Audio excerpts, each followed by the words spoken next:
ఓం శ్రీ గంగామాత్రే నమః. ఓం గంగే చిమునే చైవ కృష్ణా గోదావరి సరస్వతి నర్మదా సింధు కావేరి జలేస్మిన్ సన్నిధిం కురు. గంగామాతకి జై. ఈ వీడియోలో గంగా యమున నదుల సంగమం చూపిస్తున్నారు చూడండి. చాలా చాలా అద్భుతమైన దృశ్యం. తెల్లగా ఉన్నది గంగామాత, డార్క్ కలర్లో ఉన్నది యమునా మాత. చాలా బాగుంది. మేము 2001లో అక్టోబర్లో వెళ్ళాము నార్త్ టూరు. అప్పుడు త్రివేణి సంగమంలో అలహాబాదులో స్నానాలు చేశాము. అప్పుడు మాకు బోట్లోనూ వెళ్ళాము. బోటు దూరంగా తీసుకుని వెళ్ళి ఇట్లాగా చూపించాడనమాట ఆ బోటు డ్రైవరు. నిజంగా చాలా వండర్గా అనిపించింది. మరి సరస్వతి మాత అయితే అంతర్వాహినిగా ఉంటుందని చెప్పారు. పురాణాల్లో కూడాను అలాగే ఉంటుంది. సరస్వతి మాత అదృశ్యమైపోయి అంతర్వాహినిగా ఉంటుంది అని, ప్రవహిస్తోంది అని. ఆ రోజైతే మేము చాలా ఆశ్చర్యపోయాము.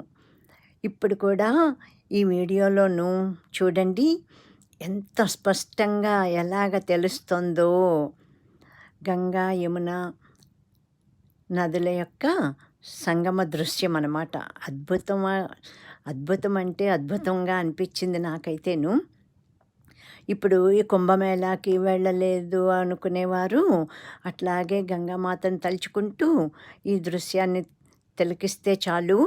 మనం మానసికంగా కుంభమేళాలో స్నానం చేశామని మనం తలుచుకుంటే చాలట. మనం చేసినట్టే, వెళ్ళినట్టే. అందరికీ వెళ్ళటానికి సాధ్యం అవ్వదు కదా. పైగా ఇప్పుడు ఎన్నో వింటున్నాము అంతా రష్ అని. ఇప్పుడు చూడండి, ఇదిగో ఇక్కడ ఇప్పుడు చూడండి ఎంత స్పష్టంగా 2 రంగులు గంగా, తెల్లగా ఉన్నది అంతా గంగామాత, డార్క్ రంగులో ఉన్నదంతా యమునా మాత. చాలా స్పష్టంగా తెలుస్తుంది. మమ్మల్ని కూడా అలాగే బోట్లో తీసుకుని వెళ్ళారనమాట. లోతు తక్కువగా ఉన్న ప్రదేశం దగ్గరికి తీసుకుని వెళ్ళాడు ఆయన, ఆ బోటు డ్రైవరు. చాలా బాగా వివరించి చెప్పాడు. బాబోయ్, ఎక్కడికో తీసుకుని వచ్చి ఆయన దూకి స్నానం చేయమంటున్నాడు అని భయపడ్డాము. నేను, మా అన్నయ్య, రెండో అన్నయ్య, మావారు, ముగ్గురం కూడాను అలాగే దూకాము. దూకినట్టుగా చెయ్యాలి.